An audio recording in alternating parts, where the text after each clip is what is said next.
One of Tampa Bay's worst serial killers has paid with his life.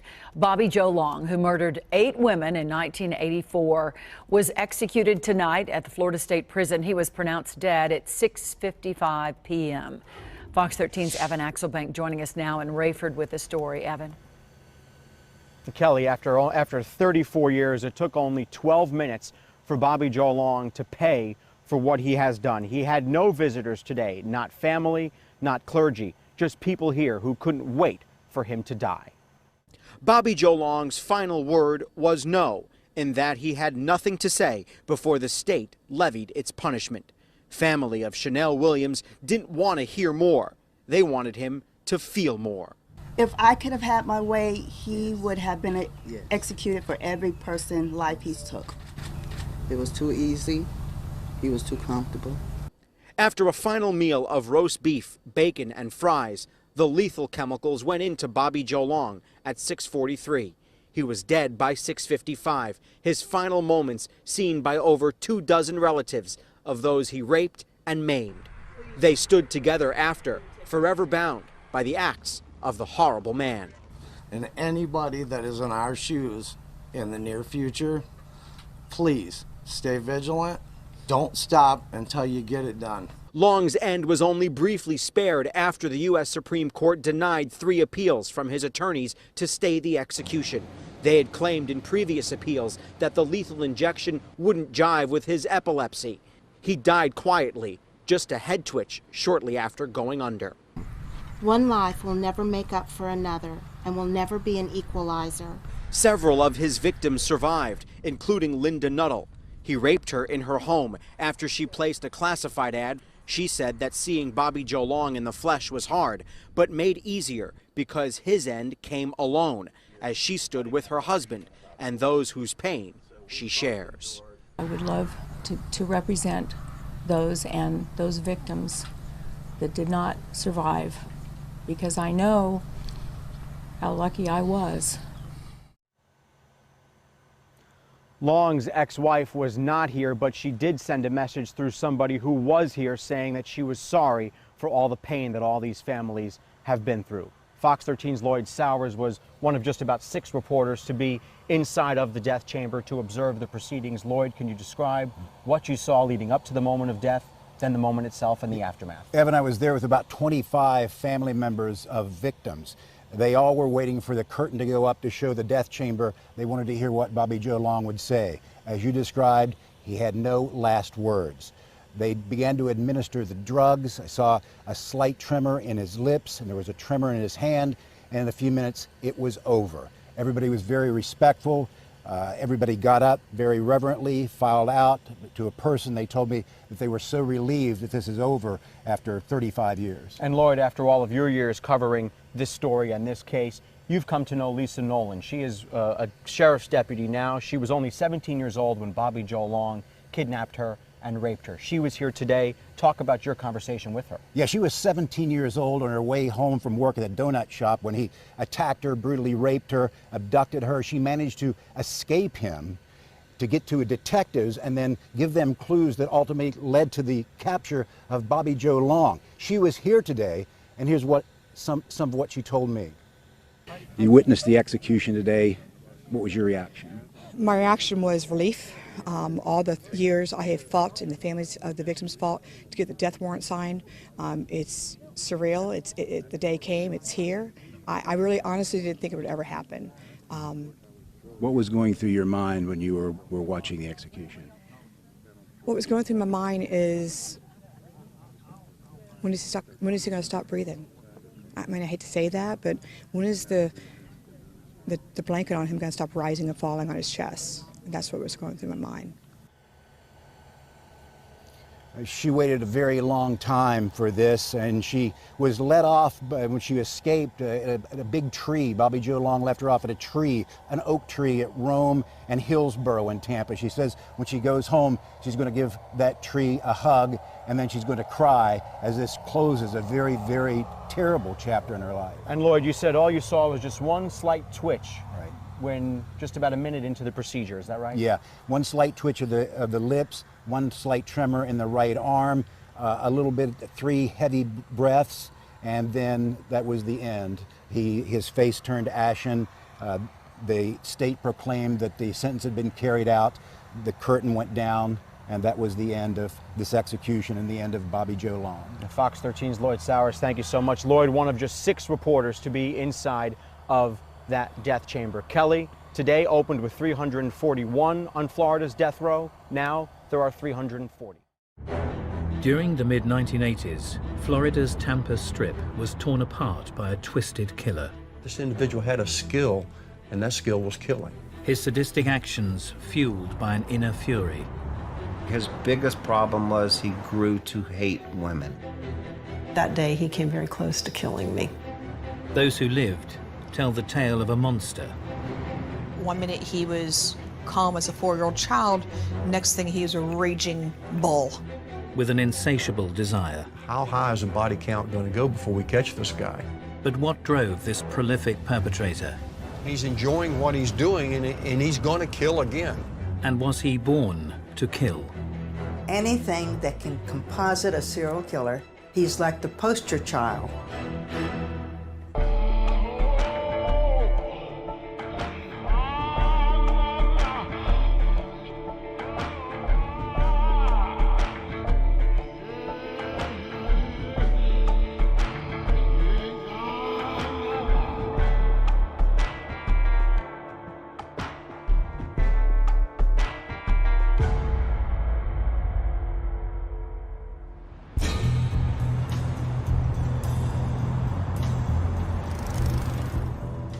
Although Florida is famously known as the Sunshine State, in 1984, the city of Tampa had a reputation for coming alive after dark. In the mid-1980s, it was kind of a raucous area of downtown called the Strip. There's a lot of bars, a lot of strip bars, a lot of prostitution on the streets, drug sales, people coming and going. Operating in the area was a vicious killer who had left behind him a trail of bodies, each crime scene revealing the ferocity of his violence. It was a tense, nervous situation at the time when you have somebody like that, roaming the streets.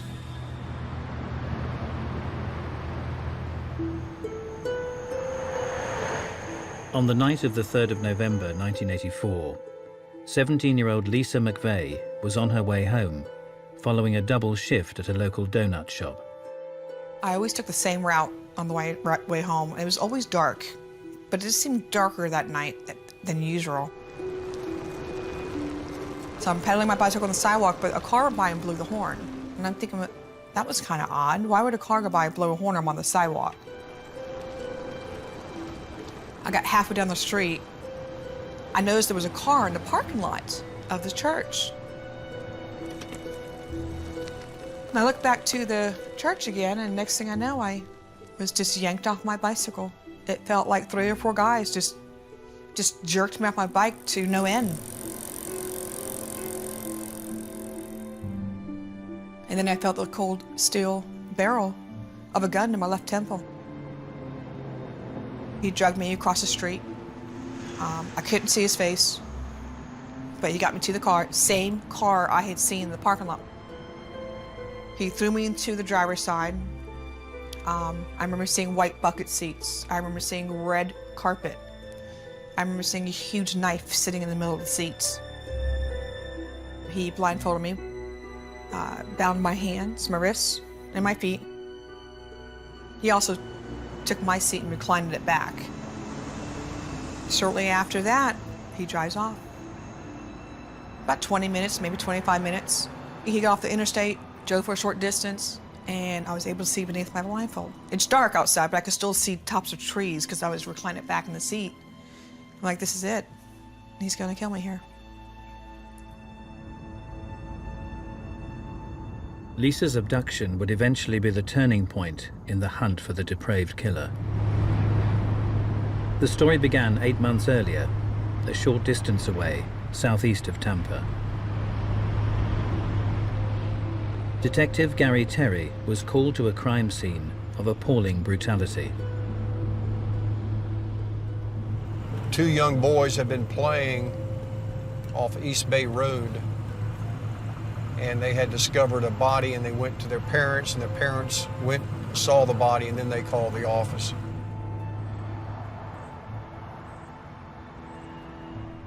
When I arrived at the scene, we had some units already in position. Patrol units had already cordoned off the area. There was a barricade just down here a little ways. The children had been playing beyond the barricade, and that's where they found the body. She was lying on her stomach with her head facing in the southwest direction. Her legs were spread. We measured from one heel to the other, and that distance was approximately 5 foot 1 inches in width.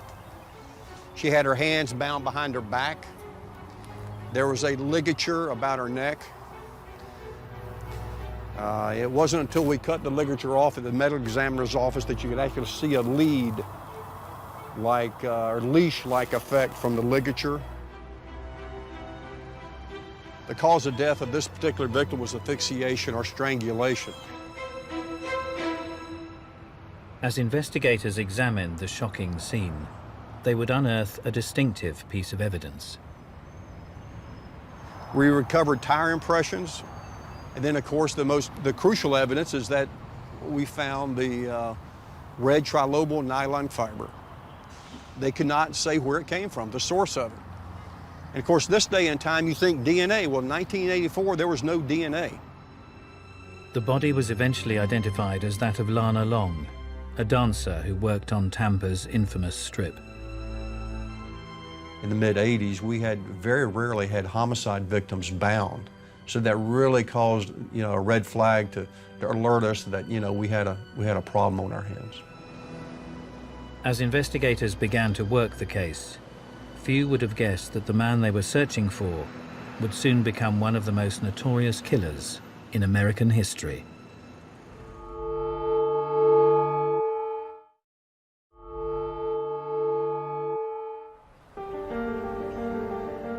In May 1984, exotic dancer Lana Long had been brutally raped and sadistically strangled before being dumped in a rural area near Tampa, Florida. Despite a lack of witnesses, the perpetrator had left some clues at the scene, including a distinctive red fiber. When Gary Terry received a call about the discovery of a second body, he quickly began to fear the worst. I can vividly remember driving on the way to the homicide scene, telling myself, please, please don't let this person be bound. And that's the first thing I asked the deputy protecting the crime scene. Is this victim bound? And he said, yes, sir, she is. The body was that of prostitute Michelle Sims. She'd been found in a secluded lover's lane east of Tampa City. When they called me on that particular crime, and of course, right off the bat, you're trying to say to yourself, is this related to the first one we found just several weeks earlier? Now we're approaching, this is the area right here. And at one point we had a downpour just like this while we're processing the crime scene. When we got to the scene, she had a ligature around her neck and she also had her throat cut. We found the pieces of rope that were used and they all seemed to be cut in same length. This kind of gives you an indication that this wasn't just a quick crime. This is something that somebody has planned. Despite challenging weather and rough terrain, detectives uncovered a crucial piece of evidence. In close proximity to her body was a sandy area. You had the tire impressions. We were able to get an entire roll of the tire from one end to one end, and we were able to match that to portions of that we were able to get at the other crime scene for Lana Long. The presence of the distinctive red fiber, also seen at the murder of Lana Long, confirmed that Tampa indeed had a serial killer stalking the area. They're both females. They are nude. They're taken out of the city, dumped in the county, and they have ligatures attached. And it just jumps out at you that these two cases should be related or connected. In other words, the same killer is most likely responsible for these two cases. The brutal murders had abruptly ended the troubled lives of the two working girls. 30 years previously, another single woman searching for an escape had arrived in the Sunshine State. Newly separated Luella Long had left her hometown in West Virginia in 1955 with her 2-year-old son, Bobby Joe. However, their new life together proved to be far from easy. He had a series of injuries. He fell off a swing, and when he regained consciousness, he had a stick in his eye. The more serious was the one where a car hit him. And he was hospitalized. But when a car hits a child, it's going to cause damage. He had an attention disorder, as well as a misformed chin. Luella's chosen career in Miami would create further complications at home. She tried to wait tables and things like that, but she couldn't make a living. And so she found a job at a place called Big Daddy's down there, and it was a bar lounge.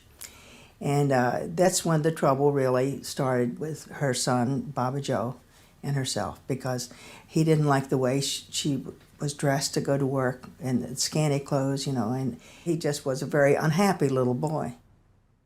As he grew older, Bobby Joe's relationship with his mother became increasingly strained.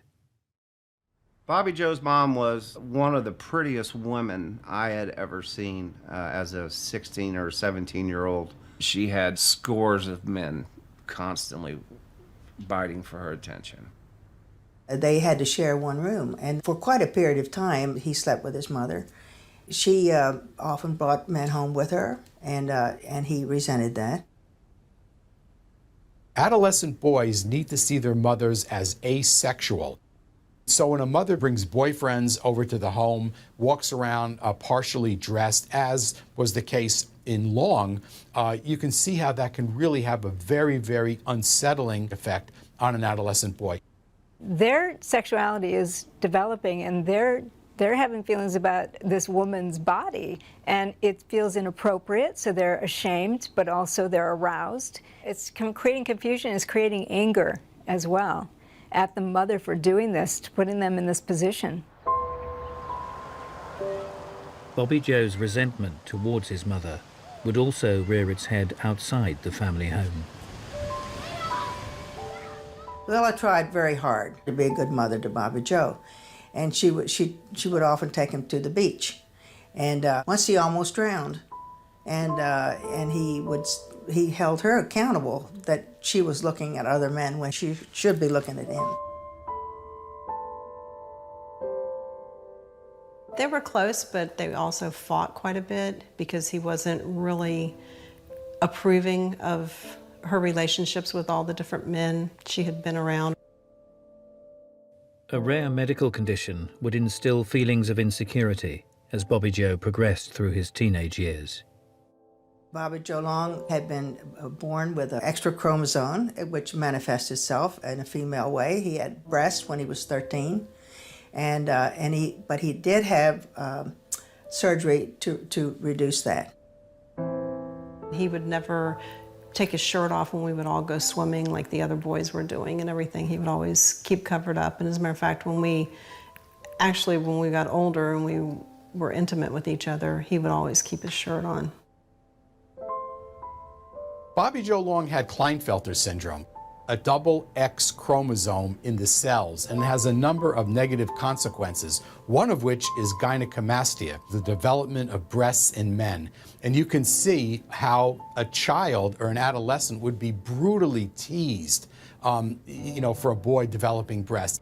So first of all, he has the humiliation of his own body, and then he also had to undergo a number of surgeries to get these breasts reduced, which also is embarrassing and painful and would probably make him resent women. 13 years later, in 1984, across the state on the Gulf Coast, two women working the Tampa Strip had been brutally strangled by a single killer. As police pursued the cases, the body count continued to rise. 2 more women were murdered in quick succession, but the MO appeared to be at odds with the first 2 victims. That was the body of Elizabeth Laudenbach. She was fully clothed. She was not bound. There was no obvious trauma to the body. At the next murder scene, Detective Gary Terry observed differences even more significant than the last.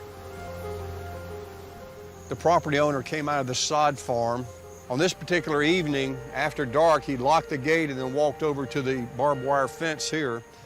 And it was at this location that he actually discovered Chanel's body. It was lying underneath the fence. While there were some similarities, the biggest difference was the fact that this victim was black, not white like our previous victims.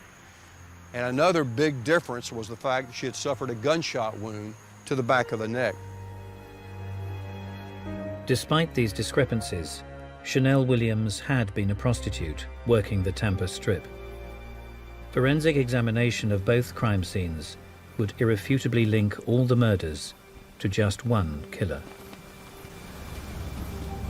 The evidence was sent to the FBI laboratory, and sure enough, it came back red trilobal nylon carpet fiber. So actually, this was our 4th homicide victim and the 4th case in the series involving the same suspect. While they continued their search for a suspect, investigators would learn that the perpetrator's desire for death and destruction was becoming insatiable. At one point in the investigation, we were finding a body about every 2 weeks. The time spans are so short between them that you just, every time the phone rings, you just kind of cringe because you know it's going to be a call to respond to another scene. The fear was thickening. The police were baffled, and the bodies kept turning up. He's maturing, he's progressing, and he's enjoying what he's doing, and he's going to kill again.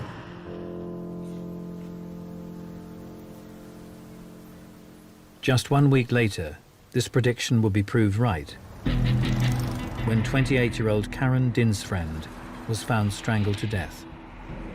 The former prostitute was yet another victim who had been working Tampa's infamous strip. They all had the same lifestyle. They all came from basically the same area of town. So we started focusing our attention to that area. This was a horrible realization. The working girls from the strip, those working there were scared to death. They knew what was happening. They knew about the victims. Some of them even knew the victims, and they were petrified, but that was the only way they could make money. The police started talking to the club owners and trying to get some clue about suspicious-looking people. But as one club owner said, everybody walking in here looks suspicious.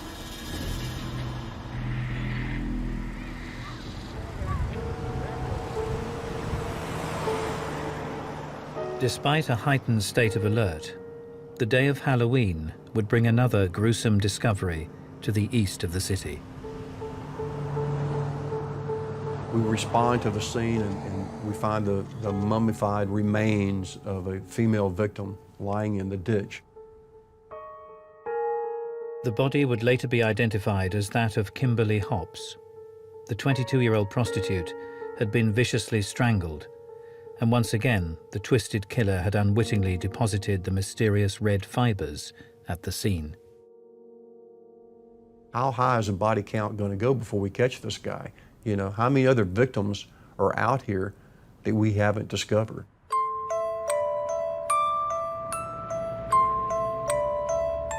"11 years before the carnage began, over 270 miles away in the city of Hialeah, troubled teenager Bobby Joe Long had made a positive impression with one of his contemporaries. There was a park that a lot of the kids used to play at, and we would go there after school and play football with the boys. And he came one day, and that's when I met him. He was very nice, a very funny personality, and a lot of fun to be around, and we just hit it off right away. He wasn't anything out of the ordinary. He was just an average kid. It was a little bit of a wise ass. As Bobby's attitude deteriorated, his school life would start to suffer. He was a poor sport, didn't like to lose. He did manage to skip school as much as he could possibly get away with. And I don't believe he even graduated high school. He was not accepted at school. It was his manner more than anything else. Mostly he was scrappy. Mostly he was brash. He was not refined in any way. He used to fight a lot with other people. He would never back down from an argument, and it would eventually turn into blows.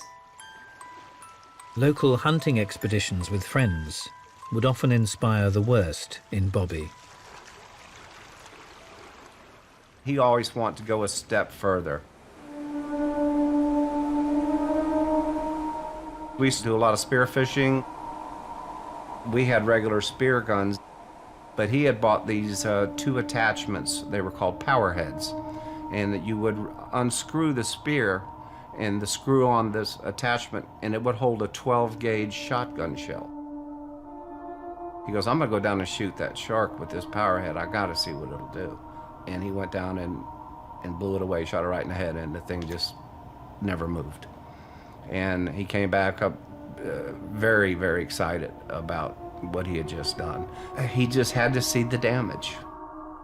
Long was a very sadistic individual. His sadism just poured out of him. And one thing he said, which was interesting, was he really didn't understand what made him do this. And that's probably true. Despite these displays of aggression, one girl would stand by him. Childhood sweetheart Cindy was convinced Bobby Joe Long was her destiny. As soon as I met Bob, I just, a young girl in love, and I just figured that was who was going to be my husband. And we dated for, several years. We had a lot of fun together. We'd go to the movies, go spearfishing down in the Keys, run around the neighborhood as younger kids and paper people's houses. And I mean, we weren't bad kids, but we were mischievous. He was a very caring person, and, I was, I guess, his prize catch or something. We were best of friends.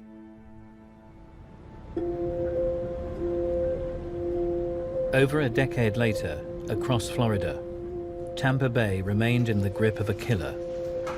Having gruesomely murdered 6 innocent women, the twisted perpetrator was about to come face to face with 17-year-old Lisa McVeigh.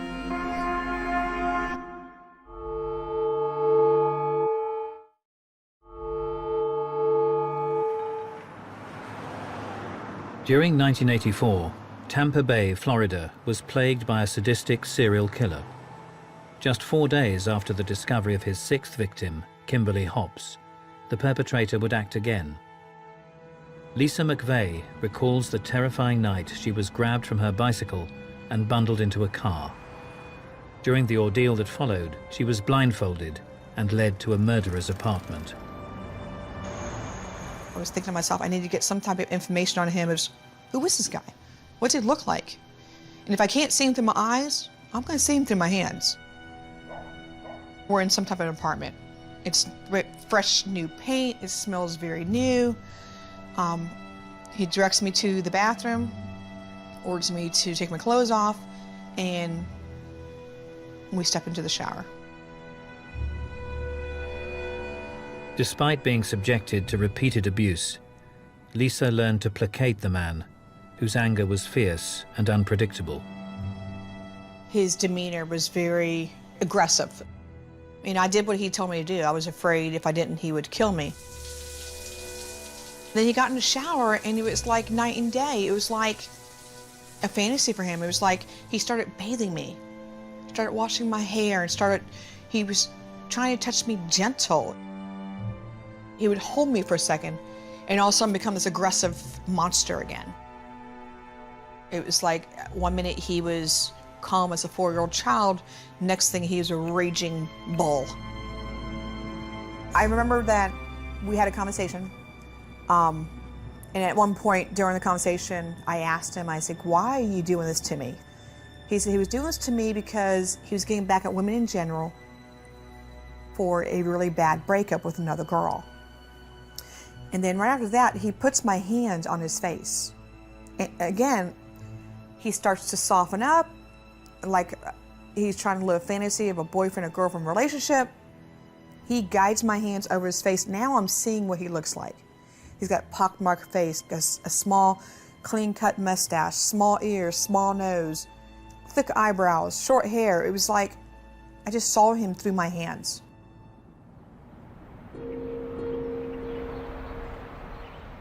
After 26 torturous hours, Lisa was convinced that her end was near. About 3 o'clock in the morning, he got me dressed. And he asked me, what am I supposed to do with you? And I said to him, it's like, why I'm blindfolded and still tied up. I said, listen, this is how I played on his heart. So listen, I know you said that you've done this to other women before because of a broken relationship. It's unfortunate how we met. You seem like a nice guy. I can take care of you. I'll be your girlfriend, and I won't tell anybody how we met.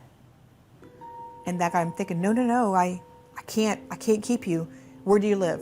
And it opened the door of, I will go ahead and drop you off in the area you live in. Upon her release, Lisa was able to recount her ordeal to investigators. However, as her case was centered around abduction, it was not initially linked to the serial killer operating in the area.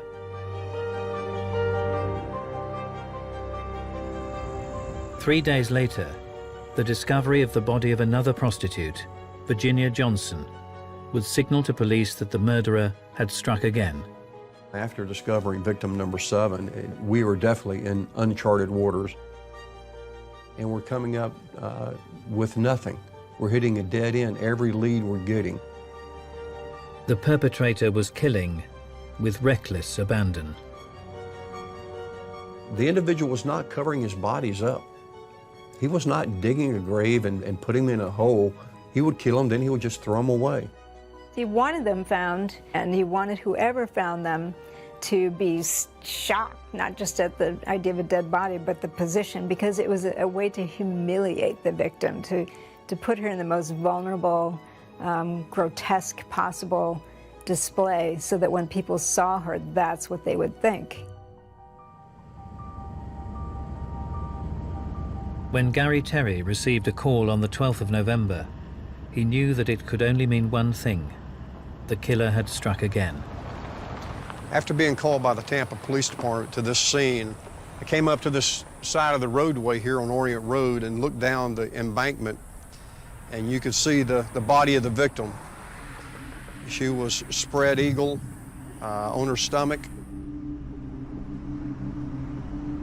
As soon as I saw the body, way it was, it was displayed out there, I knew it had to be him again, the killer. The body was that of Kimberly Swan, a dancer from the same Tampa Strip bar where the first victim, Lana Long, had once worked.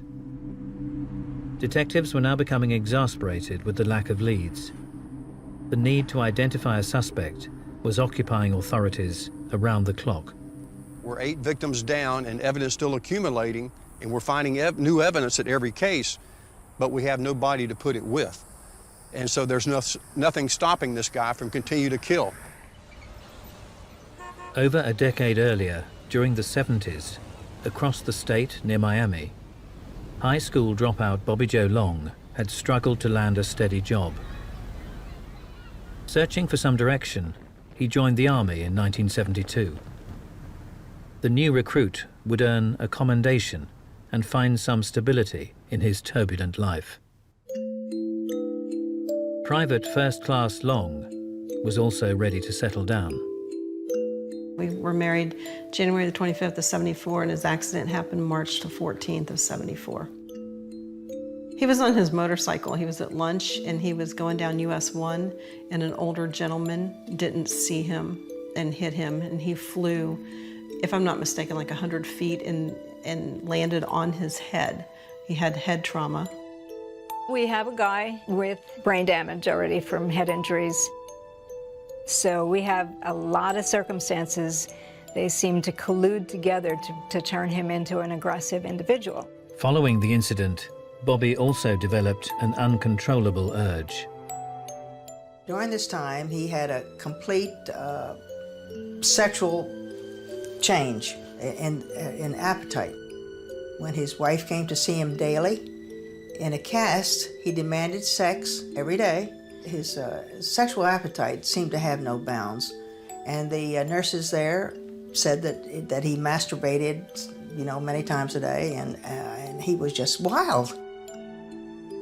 In the wake of the accident, Cindy remembers her husband as a changed man.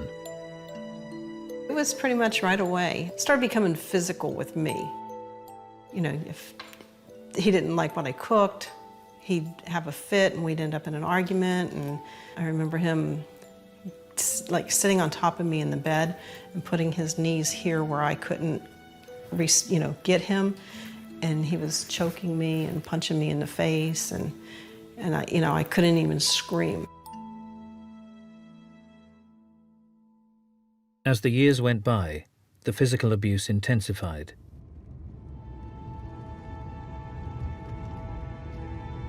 Cindy would eventually be hospitalized after a particularly brutal beating. I really think that day he came very close to killing me. The abuse became so constant, it ultimately pushed Cindy to the brink. I went home. I loaded a double-barrel shotgun. I sat there with it at his head and tried to pull the trigger. He woke up when his alarm went off. And he said, "Go ahead, bitch, you don't have the nerve." But I couldn't do it because my babies were in the rooms next to me, and I didn't want to be without my children.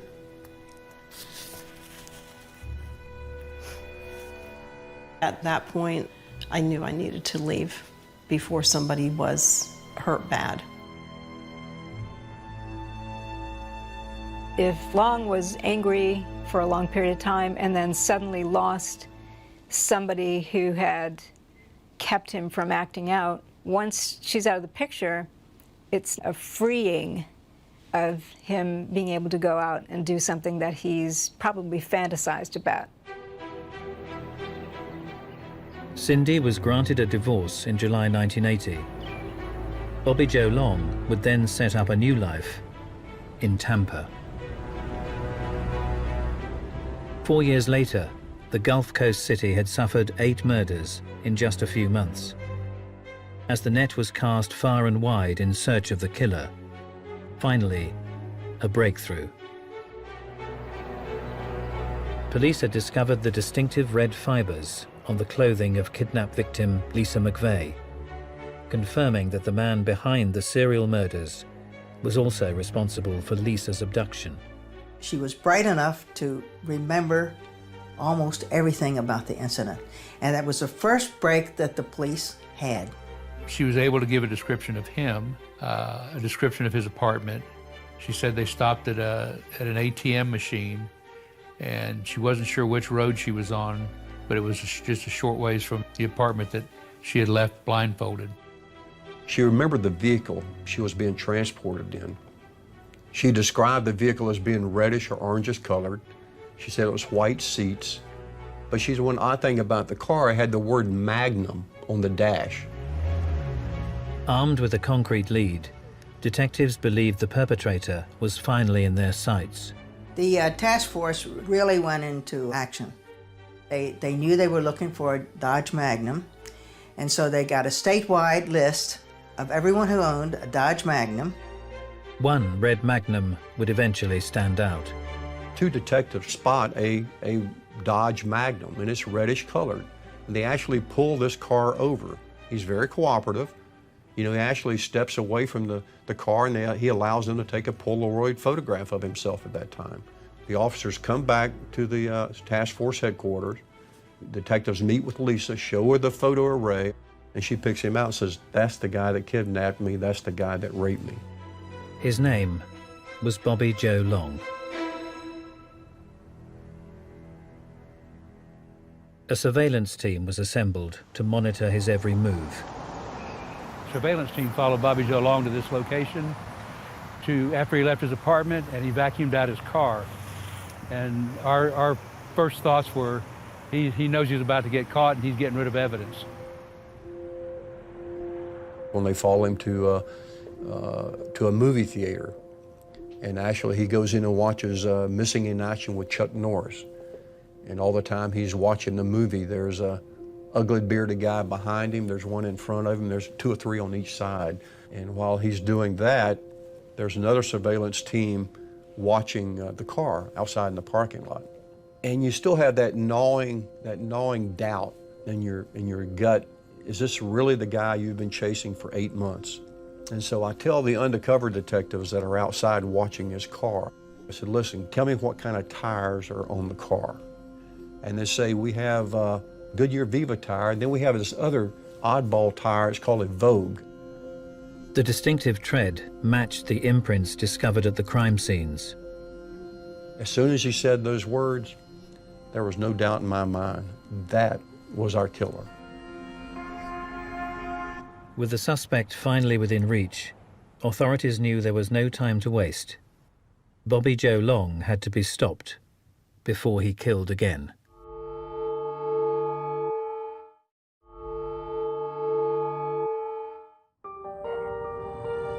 Following a series of connected murders, kidnapped survivor Lisa McVeigh had provided Tampa police with vital clues in their hunt for a serial killer. When the suspect's tire tread matched those discovered at the crime scenes, police were convinced they had finally found their man. Upon his arrest, Bobby Joe Long, the man who had killed without mercy, surrendered without a fight.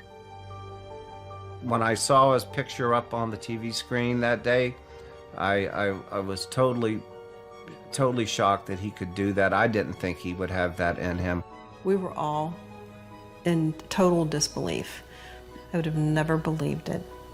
Never in a million years.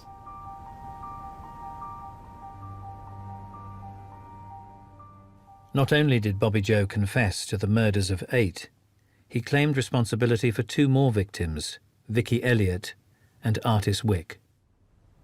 He was the typical cold-blooded killer. I mean, he had no regrets. He had no emotion for him. Nothing that he showed any remorse for his actions. During the interview, they talked to Mr. Long, why did he do this? And did you surveil the victims or anything like that? And he basically said, whenever he got the urge, he just did it. But he couldn't explain the fact that he always had a knife, a gun, or the shoelaces, in his vehicle ready to be utilized when he committed these homicides. But shockingly, Long's criminal career had begun over a decade earlier. He freely admitted to a spate of rapes across the state of Florida. That's when he confessed to being the rapist, following classified ads and going to look at either houses or furniture that people were selling, and if it was a female by herself, then he would rape her. He was very clever about it. He would look in ads for people who were selling furniture, particularly bedroom furniture. And he would come at a time when he believed the husband would be away from home, dressed up, looking good. If a man answered, he'd go look and, nope, it's not what I want, so nothing lost. If a woman answered, she'd take him back to look at the furniture and he could subdue her and rape her. Bobby Joe would later describe the uncontrollable urges that had driven the twisted sexual attacks. If I didn't do it, if I tried not to do it, I'd be okay for, a day, 2 days, but it wouldn't stop. This would go on until I did it. Then when I would do it, I'd be okay for a month, 2 months, 3 months, sometimes longer. sometimes a couple of weeks, sometimes a week. And then it would hit again. He's a rabid dog. He's not frothing at the mouth, dealing in everyday life situations. But believe me, when you get him in that car with that girl tied up in the front seat with him, and you look at his face then, I guarantee you, you will see a rabid dog. Ultimately, Long's sexually depraved acts progressed to multiple murder. Despite his mellow confession, the killer's mask would slip in court. He passed by the front of one of the television cameras that were covering the proceedings, and he spit right into the lens of the camera.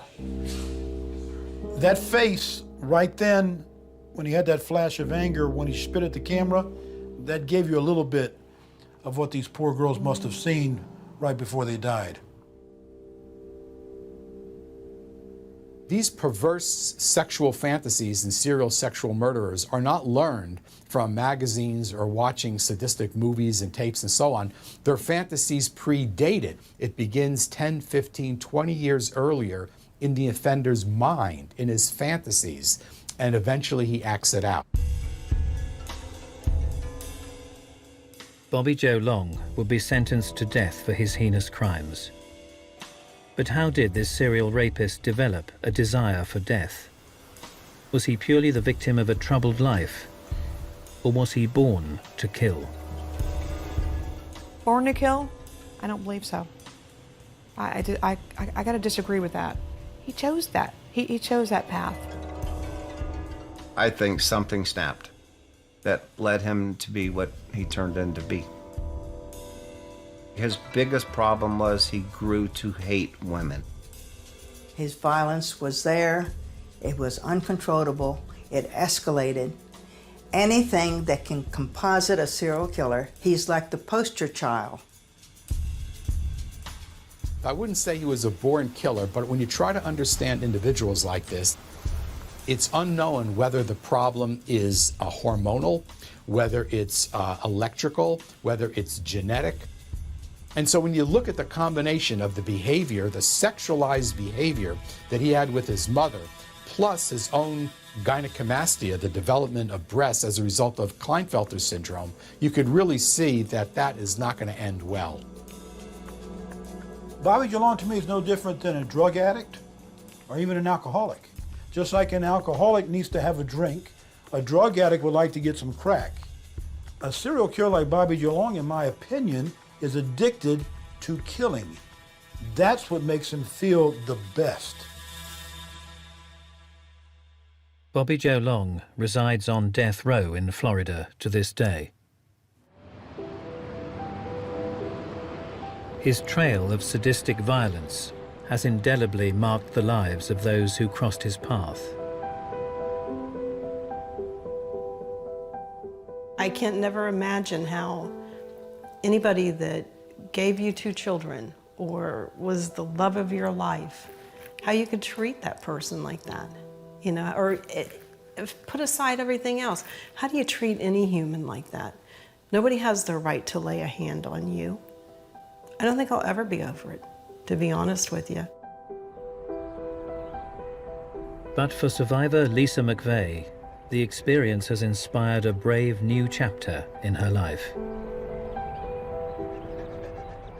I wasn't going to allow anybody to hurt me again. And the only way I knew how to do that was to get into law enforcement. Serving and protecting, it's real. It's not on my watch, are you going to be hurt tonight?